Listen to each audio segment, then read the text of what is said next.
Kapatid ko sa spiritual, mortal, sa Luzon, Visayas, Mindanao, nasa ibang bansa. Siyempre, sa ating mahal na Agusat Daloy, masayang araw po. Ako nga po pala si Tres John Mangon, tubong Baliwag, Bulacan. Napunta po ako sa Tres Mundo dahil po sa aking anak na si Tres Mundo J. Siya po ay sinapian ng isang engkanto. Ngayon po,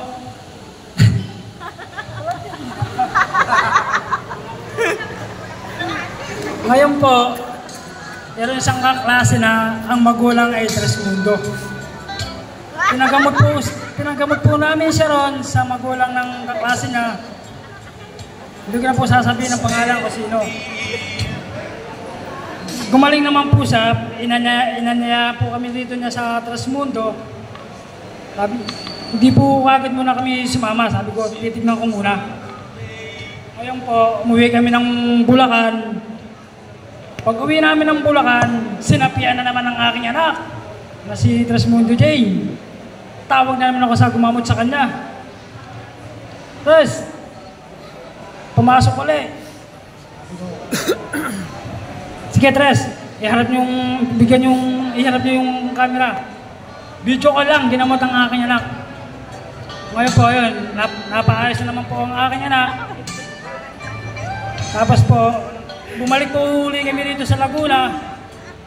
Nagkita po kami ng gumamot. Sabi, Tres, kailangan nyo lang sumama sa Tres Mundo. At hindi na po ako nagdalawang isip. Sumama na po ako sa Tres Mundo.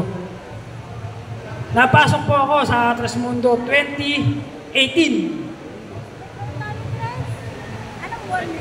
2018 na po. 2018 po ako nung ako inapunta ng Tres Mundo.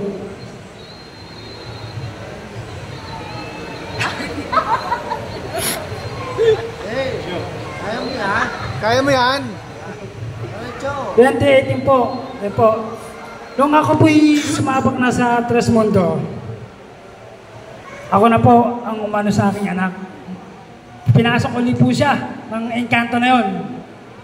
Sabi sa akin na anak ko, pa, kasi ang sinyalis po ng aking anak, pag pinasok ng engkanto, naninikip ang dibdib. Ngayon po, natutulog na ako kami, tabi-tabi kami ng aking mga anak at asawa. Kinalapit ako ng aking anak, pa, sumasakit ang dibdib ko. Sabi ko gano'n sa akin. Sabi ko, pag hindi ka umalis dyan sa katawan na yan, lulusawin kita. Sabi ko gano'n, natapa ko magsalita. Ang tapang. Sabi sa akin ng engkanto, hindi po, aalis na po ako. Huwag po. O sige siya, malis ka na ako. Ginagampala mo ka ako kami. Sabi ko gano'n. Kaya yun po, mula nung ginanong ko yung engkanto na yun, hindi na po siya bumalik. Hanggang ngayon po, hindi na po siya sinasapian. Hindi na po bumalik ang engkanto na yun. Ngayon po, itong taon na to ay nawala po ako ng isang taon. Kaya po, ang nangyari, nagtay po ako sa sarili kong pakod.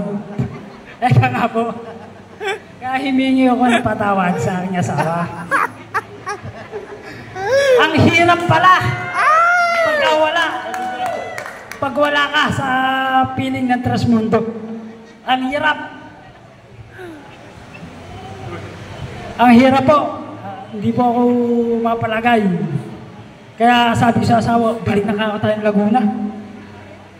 Ayaw pa! Siguro po, sariwa pa sugat.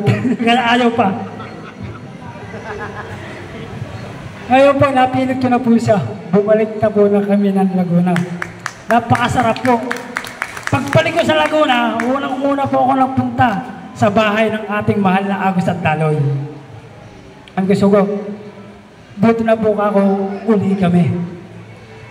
Alam niyo mga ating katres, napakasarap na kasama natin ang Agusat Daloy. Napakasarap sa pakaramdam. Sa hindi po nakakakadala sa kanya, ako po, wala na po akong masasabi sa ating Agusat Daloy. Napakabait po ng tao na yan. Wala na po akong masasabi na yan. Wala po akong masasabi dyan. Ila lang po, siguro. Baka pumaksak ang aking luha. Ako po talaga hindi marunong umiyak. Baka mapapayak ako ngayon. Kaya hanggang dito lang po. Maraming salamat po sa inyo.